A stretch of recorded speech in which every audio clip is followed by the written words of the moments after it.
Peace to this house. Welcome back to our channel, Deliverance, Daily Deliverance. Okay? So, niyagi punta ning atong guide handbook, Catholic Handbook of Deliverance Prayers by Father Jose Francisco C. Sequeira, the director of the Archdiocese of Manila Office of Exorcism. So, we're done with the 9 steps in the conduct of deliverance session, the 9 steps, right? And now let's proceed. So after the deliverance session, there are 5 steps or 5 items.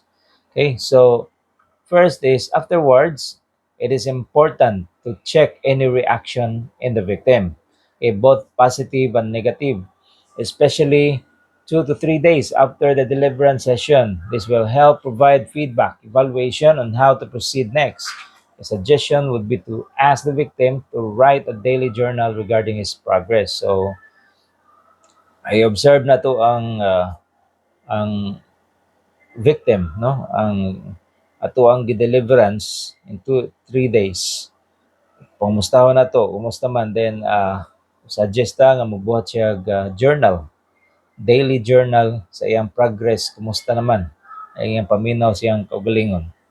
Okay, niya makatabang pud ni siya pag-evaluate unsa itong buhaton sunod.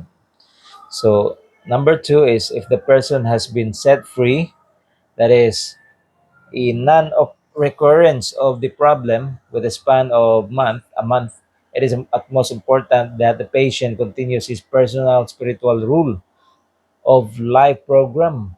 Spiritual rule of life program. The growth in grace would leave no room for the evil spirits to return. Okay, growth of grace. Di ba dapat atong gisgutan is dapat nata sa state of grace.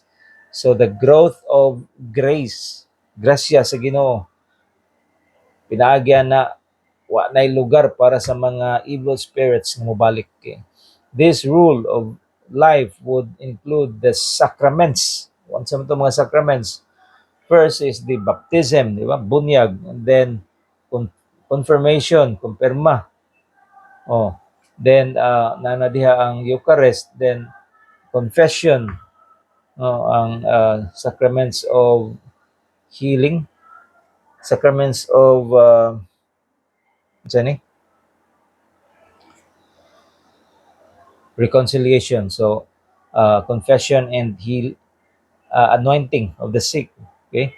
So and then ug katong mo proceed ganahan magpari or mag-religious na magmadre or magminyo.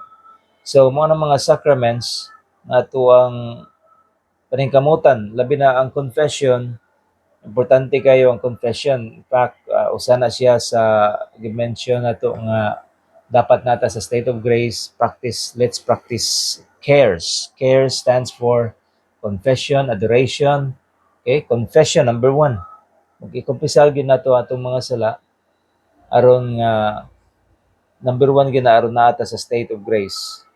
So, obserbahe lang, testing lisod man na-explain nga mas may nang ikaw mismo may experience nimo unsay feeling after magakumpisal. Okay, then mo to confession, adoration is moadto lang sa adoration chapel, no? Adoration room or sa um, tabernacle, no? Tanaw lang at bang or makigtok sa Ginoo, no? Then about 30 minutes, 1 hour, ano lang. Unya rosary, daily rosary. Mas mayo tibok pamilya mag-rosary. Then Eucharist. So sa giingon pa ni Father Darwin, ug naa kay gipamati simba matag adlaw. Attend the Holy Mass daily. Nga naman kay ang hostias, ang Eucharist is ang source sa tanang grasya. Imagine. So mao na atong paningkamutan, no? In our pursuit of holiness.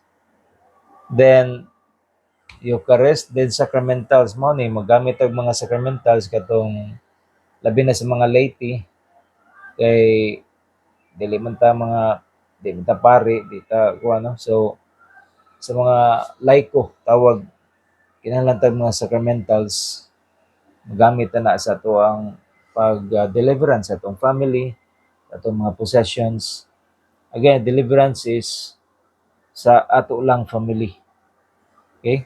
Kani akong gibuhat is pag-guide lang ni, guide unsay may buhaton unsa akong pag-conduct ang deliverance. So wala ko mag-deliverance sa inyo ha. Wala. So nag-guide lang ko mao na akong gibuhat tungod kay wala ko'y authority nga mo deliverance ninyo.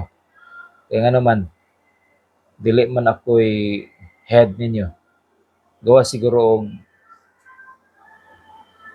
ah, head ko ninyo like staff mo nako sa office no? Posible sa akong mga staff magabuhat og deliverance kaya ako mga head na ako'y authority. Pero mas prefer ko nga sa ako lang diri sa family lang no. So mo na nato practice family mo na mas mayo matag family na ni aron mao ni atong guide. Then also a devotion to Mama Mary. So naata daghan kayong mga prayers diri Marian prayers ato nang gamiton pag pray ito ni Mama Mary no devotion. Fact daghan kayong mga prayers nga for Mama Mary no devotion to Mama Mary. Then third, it would be good to have a kind of sponsor for the victim. This sponsor would help the person avoid the near occasions of sin and the occult, as well as make sure that the commitment to a spiritual rule of life is kept. Ang sponsor mura ni siya tag-remind ba no? Nga aron gid nga mura bag guided ang victim nga di na mo adtong mga occult practices buhat no? Mga superstitious beliefs unsa pa dihang mga non-Catholic beliefs.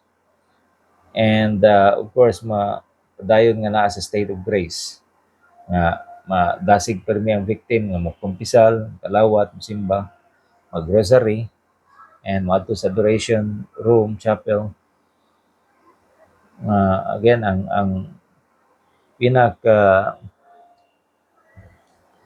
sentro ning maong deliverance ministry is nga ma-connect og balik ang katawhan ngadto sa tag-iya sa kinabuhi ang atong kahitas-an atong Ginoo.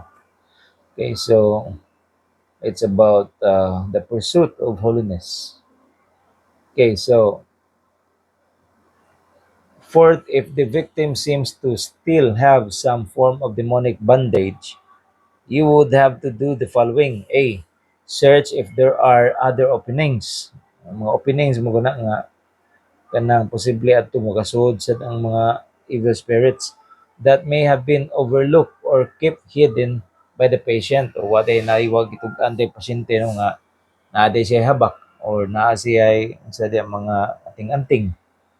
So mao to opening na sad to. Wa gid totally na ah, wagtang napahawa ang mga nipahawa lang pero nibalik na sad no ang mga evil spirits.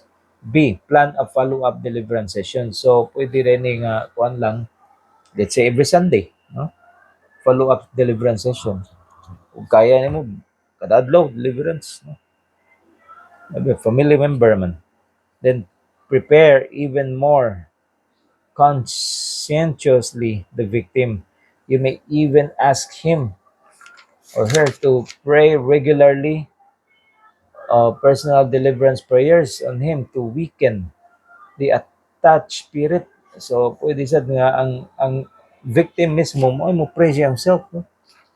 Using the rituals of the church kini mga deliverance kini handbook siya mismo ang mubasa basahon lang niya. Then number five is but what is most important mao na siya no? Whether the victim is immediately liberated or not is that he begins as a real and personal love relationship with God. Okay? The whole thrust of the ministry of deliverance should be to grow in holiness by bringing the person to an intimate relationship with God. This is the ultimate goal of this ministry, and the success of it should be centered on this. Okay? So, mo ni siya, no? Kinanglan nga i-build nato mag itong relationship ngadto sa Ginoo. Labi ng victim mo na sa no, ma dala na to balik ngadto sa sabakan sa Ginoo, no? Sa ang maduol sa Ginoo pinaagi sa pag-ampo, no?